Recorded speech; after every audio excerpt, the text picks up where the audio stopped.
നമസ്കാരം. Confident group ഉടമ CJ Roy മരിച്ചതിന് ശേഷം കുടുംബത്തിന്റെ പ്രതികരണമാണ്. റോയ് മരിച്ചിട്ടും റെയ്ഡ് തുടർന്നു. ആദായ നികുതി വകുപ്പ് റെയ്ഡ് തുടർന്നു. മരണത്തിന് ഉത്തരവാദി ആദായ നികുതി വകുപ്പ് കമ്മീഷണർ എന്നാണ് ഗുരുതരമായ ആരോപണം കുടുംബം ഉന്നയിച്ചിട്ടുള്ളത്. കോൺഫിഡന്റ് ഗ്രൂപ്പ് ഉടമ CJ റോയുടെ മരണം രാജ്യത്താകെ കേന്ദ്ര അന്വേഷണ ഏജൻസികൾക്കെതിരായ ഗുരുതരമായ വികാരം ഉയർത്തുന്നതിനിടയിലാണ് ഇൻകം ടാക്സിന്റെ റെയ്ഡിൽ ദിവസങ്ങളായി കുടുങ്ങിക്കിടക്കുകയായിരുന്ന CJ റോയുടെ ആത്മഹത്യയും തുടർ സംഭവ വികാസങ്ങൾ ഉണ്ടായിരിക്കുന്നത്. എല്ലാ രേഖകളും നൽകിയിട്ടും കുരുക്കാൻ പദ്ധതിയിട്ടുള്ള നീക്കമാണ് എന്നതാണ് ഇപ്പോൾ ഉയർത്തപ്പെടുന്ന സംശയം. ഉപയോക്താക്കൾക്ക് മുന്നിൽ വിശ്വാസ്യത തകർക്കുന്ന നടപടി ഉണ്ടായാൽ എല്ലാം തകരും എന്ന് ഉറപ്പായതിനു ശേഷം സ്വയം വെടിവെച്ച് ഉദ്യോഗസ്ഥർക്ക് മുന്നിൽ തന്നെ മരിക്കുകയായിരുന്നു CJ റോയ് എന്നാണ് വാർത്തകളിൽ നിന്ന് മനസ്സിലാവുന്നത്. അതിനിടയിലാണ് റോയ് മരിച്ചിട്ടും ഉദ്യോഗസ്ഥർ റെയ്ഡ് തുടർന്നു എന്നുള്ള വെളിപ്പെടുത്തൽ കുടുംബം നടത്തിയത്.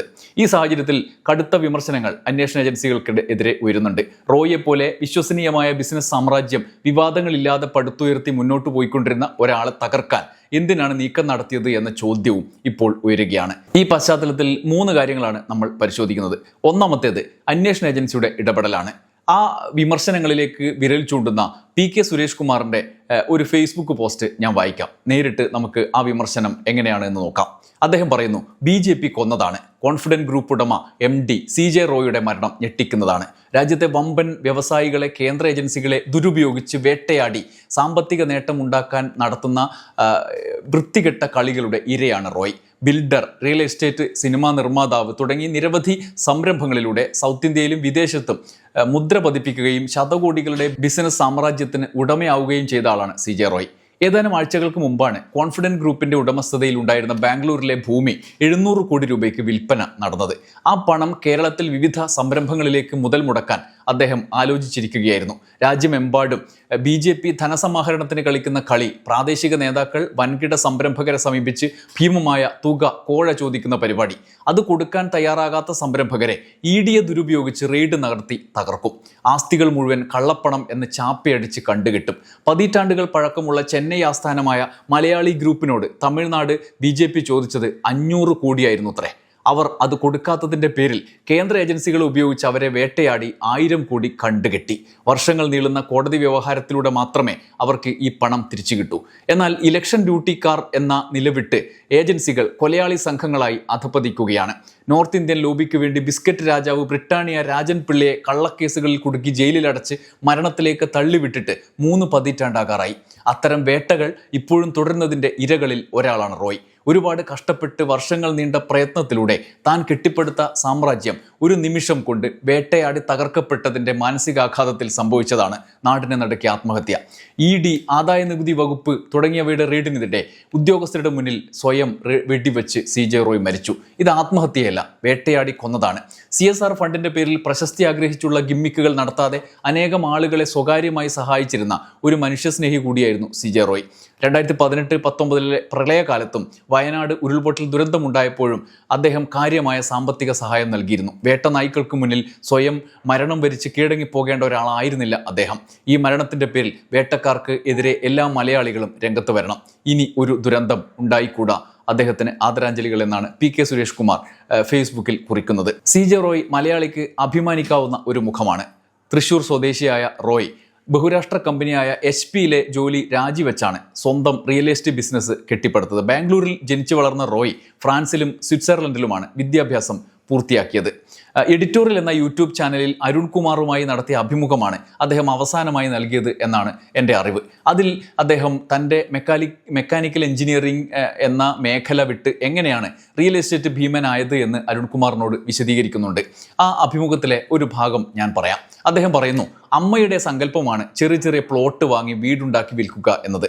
ഞാൻ അമ്മയുടെ അക്കൗണ്ടൻ്റ് ആയിരുന്നു. 10-12 വയസ്സ് ഉള്ളപ്പോഴത്തെ കാര്യമാണ്. ഇതൊരു നല്ല ലാഭകരമായ ബിസിനസ് ആയിരിക്കുമെന്ന് എനിക്ക് അന്നേ തോന്നിയിരുന്നു. അമ്മ ഇത് ചെറിയ നിലയിൽ അങ്ങനെ പ്ലോട്ടുകൾ എടുത്ത് കെട്ടി വിൽക്കുന്ന ഘട്ടത്തിൽ ഒരു പ്രോഫിറ്റ് കിട്ടും.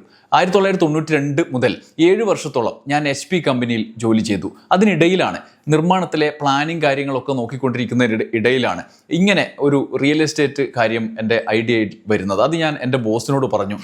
അദ്ദേഹം എന്നാൽ ചെയ്തോളൂ എന്ന് പറഞ്ഞു. അങ്ങനെ അവരുടെ അനുവാദത്തോടെ പാർട്ട് ടൈം ആയിട്ടാണ് ബാംഗ്ലൂരിലുള്ള ഒരു 30 സെൻറ്റ് സ്വന്തം പ്ലോട്ടിൽ ആദ്യത്തെ അപ്പാർട്ട്മെൻറ്റ് ഉണ്ടാക്കിയത്. അങ്ങനെ പണി പൂർത്തിയാക്കി ഒരാൾ ആദ്യത്തെ അപ്പാർട്ട്മെൻറ്റ് വാങ്ങാൻ വന്നു. അയാൾ നൽകിയത് പണമല്ല, ചെക്കല്ല, അതൊന്നുമല്ല, പകരം സ്വർണ്ണമാണ്. ആഭരണങ്ങളാണ്, ഭാര്യയുടെ ആഭരണങ്ങൾ. ഒരു വീട് വാങ്ങാനുള്ള ആഗ്രഹത്തിനായി ഭാര്യയുടെ സ്വർണം പണയം വെക്കാൻ തീരുമാനിച്ച ആളുകൾ. അയാൾ പറഞ്ഞു, ഞാനായാലും ഇത് പണയം വെച്ചിട്ടാണ് വാങ്ങിക്കേണ്ടത്, പകരം നിങ്ങൾക്ക് തന്നാൽ നിങ്ങൾ തന്നെ ഇത് ഉപയോഗിച്ചോളൂ എന്ന്. പക്ഷേ ഞാൻ അന്ന് ഭാര്യയുമായി ആലോചിച്ചു തീരുമാനിച്ചു അത് വേണ്ട. അങ്ങനെ പാർട്ട് ടൈം ബിസിനസ് എന്ന പരിപാടി തന്നെ അവസാനിപ്പിച്ചു. പിന്നീട് അത് ക്ലോസ് ചെയ്തു. പിന്നീട് 97-ൽ ജോലി രാജിവെച്ച് സ്വന്തം പ്ലാൻ നടപ്പാക്കി മുഴുവൻ സമയം ഈ മേഖലയിലേക്ക് തിരിഞ്ഞു. അങ്ങനെയാണ് അന്ന് ഉണ്ടായ ആ പ്രതിസന്ധിയെ മറികടന്ന് പുതിയൊരു ബിസിനസ് ലോകം അദ്ദേഹം സൃഷ്ടിക്കുന്നത്. അതിന് ശേഷം ബാംഗ്ലൂരിൽ നിന്ന് കേരളത്തിൽ സജീവമായി പിന്നീട് അദ്ദേഹത്തിൻ്റെ ബിസിനസ് സാമ്രാജ്യം കേരളം വിട്ട് ഇന്ത്യയിൽ എവിടെയും വ്യാപിച്ചു. ഒടുവിൽ വിദേശത്തും അദ്ദേഹം പ്രധാനപ്പെട്ട ഒരു ഏരിയയിൽ തിരഞ്ഞെടുത്ത് പ്രവർത്തിച്ചു. 24 വർഷത്തെ കരിയർ രൂപപ്പെടുത്തുന്നതിൽ അദ്ദേഹം പഠിച്ച ഒരു പ്രധാന കാര്യമായി അദ്ദേഹം അരുണിനോട് പറയുന്നുണ്ട്. ഒരാൾക്ക് പദ്ധതി ഉണ്ടായിരിക്കണം, കൃത്യമായ പദ്ധതി. അതിൽ പടിപടിയായുള്ള ബിസിനസ് പ്ലാൻ ഉണ്ടാകണം. ബിസിനസ്സിനും ഹ്രസ്വ കാലയളവിൽ വമ്പൻ കമ്പനി ആകാനാകില്ല ഒരു ബിസിനസ്സിനും എന്ന് മനസ്സിലാക്കണം. റിയൽ എസ്റ്റേറ്റ് വ്യവസായത്തിൽ ഇതുവരെ കേൾക്കാത്ത ജസ്റ്റ് ഇൻ ടൈം എന്ന ആശയം അദ്ദേഹം കൊണ്ടുവന്നു. 99-ൽ അദ്ദേഹത്തിൻ്റെ ബിസിനസ് നടത്തിപ്പിൽ പ്രൊജക്റ്റ് ആസൂത്രണത്തിലൊക്കെ അഡ്വാൻസ്ഡായ സോഫ്റ്റ്വെയറുകൾ ഉപയോഗിച്ചു അന്ന് തന്നെ. മറ്റൊരു കാര്യം, ഏത് കമ്പനി രൂപപ്പെടുത്തുമ്പോൾ സാമ്പത്തികമായി അതിജീവിക്കുന്ന രീതിയിൽ വേണം രൂപകൽപ്പന ചെയ്യാൻ എന്നതാണ്. അതുവഴി മാന്യകാലത്തും സ്ഥാപനം നിലനിൽക്കും. അങ്ങനെ ഉയർച്ചയിലേക്ക് കുതിക്കാൻ ഒരു പാകപ്പെടുന്ന സാഹചര്യം രൂപപ്പെടും എന്നാണ് അദ്ദേഹം പറയുന്നത്. ഒരു അനുഭവം, കോൺഫിഡൻ്റ് എന്ന പേര് കൗതുകമുള്ള ഒരു പേരാണ്. എന്തുകൊണ്ടാണ് സ്വന്തം കുടുംബത്തിൻ്റെ പേരോ അല്ലെങ്കിൽ മറ്റെന്തെങ്കിലും പേര്, അടയാളം, പാരമ്പര്യത്തിൻ്റെ സൂചനയുള്ള അടയാളം ഇടാത്തത് എന്ന് അദ്ദേഹത്തോട് ചോദിക്കുന്നുണ്ട് അരുൺകുമാർ. അദ്ദേഹം പറയുന്നുണ്ട്, എൻ്റെ അടുത്ത് ഒരു സിംഗപ്പൂർ ആർക്കിടെക്റ്റ് വന്നു. പുള്ളിയോട് ഞാൻ അദ്ദേഹത്തിൻ്റെ കമ്പനിയുടെ പേര് ചോദിച്ചു. അത് പുള്ളിയുടെ കുടുംബ പേരായിരുന്നു ആ കമ്പനിയുടെ പേര്. പക്ഷേ ആ പേര് പറയാൻ അദ്ദേഹം പ്രയാസപ്പെടുന്നത് ഞാൻ കണ്ടു. അന്ന് ഞാൻ തീരുമാനിച്ചു, ഒരു കമ്പനിയുടെ പേര് എളുപ്പത്തിൽ അന്താരാഷ്ട്ര തലത്തിലുള്ള ആളുകൾക്ക് പോലും പെട്ടെന്ന് പറയാൻ കഴിയുന്ന ഒരു വാക്കായിരിക്കണം എന്ന്. എൻ്റെ കുടുംബ പേരിടുന്നതിന് പകരം അങ്ങനെയാണ് മറ്റൊരു പേര് വേണമെന്ന് തീരുമാനിച്ച് കോൺഫിഡൻറ്റ് എന്ന പേരിലേക്ക് എത്തിയത്. 43 ദശലക്ഷം ചതുരശ്ര അടിയിലധികം വരുന്ന 165-ലധികം പ്രൊജക്റ്റുകൾ പൂർത്തിയാക്കിയ ഒരു കമ്പനി. ആ കമ്പനിയുടെ വെബ്സൈറ്റിൽ ലഭ്യമായ വിവരങ്ങൾ വെച്ച് 15,000-ലധികം ഉപഭോക്താക്കൾക്ക് സേവനം നൽകി. റിയൽ എസ്റ്റേറ്റിനപ്പുറം CJ റോയ് കോൺഫിഡൻറ്റ് ഗ്രൂപ്പിൻ്റെ ഹോസ്പിറ്റാലിറ്റി ബിസിനസ്, ഇൻഫ്രാസ്ട്രക്ചർ ബിസിനസ്, വിനോദസഞ്ചാര മേഖല, സിനിമാ നിർമ്മാണം അടക്കം അദ്ദേഹം പ്രവർത്തിച്ച് മേഖലകളാണ്. Big boss, idea star singer പോലുള്ള ജനപ്രിയ ടെലിവിഷൻ ഷോകൾ സ്പോൺസർ ചെയ്ത് കമ്പനിയെ പ്രശസ്തമാക്കുകയും ചെയ്തു. ഐഡിയ സ്റ്റാർ സിംഗറിൻ്റെ ആദ്യകാലത്തെയുള്ള സ്പോൺസറായി കോൺഫിഡൻറ്റിൻ്റെ പരസ്യ സാധ്യത അന്ന് തന്നെ തിരിച്ചറിഞ്ഞ് നന്നായി ഉപയോഗിച്ച ആളാണ്. അതോടൊപ്പം തന്നെ അദ്ദേഹത്തിൻ്റെ കൺസെപ്റ്റ് അരുണിനോട് പറയുന്നുണ്ട്. മുതലാളിയുടെ കസേരയിൽ കയറി ഇരുന്നാൽ നിങ്ങളുടെ തകർച്ച അപ്പോൾ തന്നെ ആരംഭിക്കും. അതുകൊണ്ട് നമ്മളൊരു തൊഴിലാളിയെപ്പോലെ അധ്വാനിക്കുന്നയാളായിരിക്കണം എന്ന സങ്കല്പം. സ്വന്തം കമ്പനിയെപ്പോലും അങ്ങനെ കണ്ടാൽ മാത്രമേ സ്വസ്ഥവും സമാധാനവുമായ ജീവിതം ഉണ്ടാവൂ എന്ന് അദ്ദേഹം പറയുന്നുണ്ട്. അതിൻ്റെ തുടർച്ചയായി അരുൺകുമാറിൻ്റെ അഭിമുഖത്തിൻ്റെ ഒടുവിൽ അദ്ദേഹം മരണത്തെക്കുറിച്ചും സംസാരിച്ചു എന്നുള്ളതാണ് യാദൃച്ഛികമായ ഒരു കാര്യം. ഈ 1 മാസത്തിനകം അപ്ലോഡ് ചെയ്ത ഒരു അഭിമുഖമാണ്. അദ്ദേഹം പറഞ്ഞു, മരണത്തെക്കുറിച്ചുള്ള തൻ്റെ കാഴ്ചപ്പാട് അദ്ദേഹം പറയുന്നുണ്ട്. നാളെ ഞാൻ യാത്ര ചെയ്യുമ്പോൾ ആ യാത്ര ചെയ്യുന്ന വാഹനത്തിൻ്റെ ട്രെയിനാണെങ്കിൽ ആ ട്രെയിനിൻ്റെ ക്യാപ്റ്റൻ ഇത് തകരാൻ പോവുകയാണ് എന്ന് പറഞ്ഞാൽ ഞാൻ കരയില്ല, വിഷമിക്കില്ല. കാരണം എൻ്റെ ബക്കറ്റ് ലിസ്റ്റിൽ ഒന്നും ബാക്കിയില്ല. ജീവിതം ഒരാഘോഷമാണ്. ഓരോ ദിവസവും അത് ആസ്വദിക്കുന്നുണ്ട്. ബാക്കിയായ ആഗ്രഹങ്ങളൊന്നുമില്ല.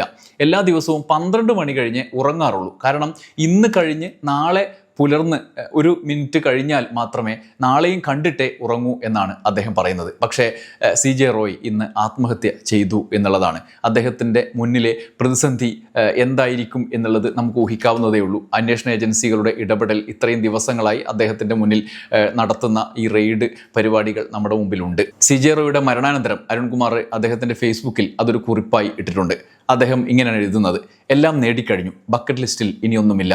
എപ്പോൾ മരിച്ചാലും ഞാൻ ഹാപ്പിയാണ്. വിമാനയാത്രയ്ക്കിടെ അപകടമുണ്ടായാലും നൃത്തം ചെയ്യുമെന്ന് പറഞ്ഞുകൊണ്ടാണ് പോഡ്കാസ്റ്റ് ഷൂട്ട് അദ്ദേഹം അവസാനിപ്പിച്ചത്. അരമണിക്കൂർ സംസാരിക്കാനിരുന്ന ഡോക്ടർ റോയ് 1.5 മണിക്കൂറോളം ജീവിതം പറഞ്ഞു എന്നോട്. ഇൻ്റർവ്യൂ എന്ന് അപ്ലോഡ് ചെയ്യുമെന്ന് ഇടക്കിടയ്ക്ക് അന്വേഷിച്ച അദ്ദേഹം അപ്ലോഡ് ചെയ്ത ശേഷം സന്തോഷം അറിയിക്കുകയും ചെയ്തു. പക്ഷേ മണിക്കൂറുകൾക്കുള്ളിൽ അത് നീക്കം ചെയ്യണം എന്ന് അപേക്ഷിച്ചു. എന്നെ നിരാശനാക്കാതിരിക്കാൻ അദ്ദേഹം കാരണം പറഞ്ഞു. ED റെയ്ഡുണ്ട്, വെറുതെ ഈ സമയത്ത് അത് കൊടുക്കണ്ട. അങ്ങനെ പറഞ്ഞാണ് ഒഴിവാക്കാൻ പറഞ്ഞത്. അതോടെ അപ്പം തന്നെ ഒഴിവാക്കി. പിന്നീട് 2 ആഴ്ച കഴിഞ്ഞ് അദ്ദേഹം വിളിച്ചു. കൊടുത്തോളൂ, വൈകിയതിൽ ക്ഷമിക്കണം എന്നുകൂടി പറഞ്ഞു. ഓക്കെ അല്ലേ സാർ എന്ന ചോദ്യത്തിന് അറിയാലോ, ED റെയ്ഡ് ചെയ്താലുള്ള പ്രശ്നങ്ങൾ എന്ന് മാത്രം മറുപടി പറഞ്ഞു. അതിനെക്കുറിച്ച് നേരിട്ട് സംസാരിക്കാം എന്ന് പറഞ്ഞെങ്കിലും നടന്നില്ല. അഭിമുഖം അപ്ലോഡ് ചെയ്ത് 2 മാസം പോലും തികഞ്ഞില്ല. ഞെട്ടിക്കുന്ന വാർത്തയാണ് പുറത്തു വന്നത്. മാനസിക സംഘർഷത്തിനിടെ ആകുമോ അദ്ദേഹം ചിരിച്ചുകൊണ്ട് അന്ന് സംഭാഷണം പൂർത്തിയാക്കിയത്? ഈ പടം അങ്ങനെ ഒരു അവസരത്തിൽ ഉപയോഗിക്കേണ്ടി വരുമെന്ന് ഒരിക്കലും പ്രതീക്ഷിച്ചതല്ല എന്ന് റോയ്ക്കൊപ്പമുള്ള ആ ചിത്രം പോസ്റ്റ് ചെയ്തുകൊണ്ട് അരുൺകുമാർ പറയുന്നുണ്ട്. എന്തായാലും ഈ ഘട്ടത്തിൽ അദ്ദേഹം അരുൺകുമാറിൻ്റെ അഭിമുഖത്തിൽ അല്ലെങ്കിൽ ആ അഭിമുഖം അപ്ലോഡ് ചെയ്യാതിരിക്കാൻ ലേറ്റ് ആവാനുള്ള കാരണമായി പറഞ്ഞ ആ റെയ്ഡിൻ്റെ സാഹചര്യത്തെക്കുറിച്ച് ഇപ്പോൾ വീണ്ടും ഓർമ്മിക്കുന്നത് യാദൃച്ഛികമല്ല.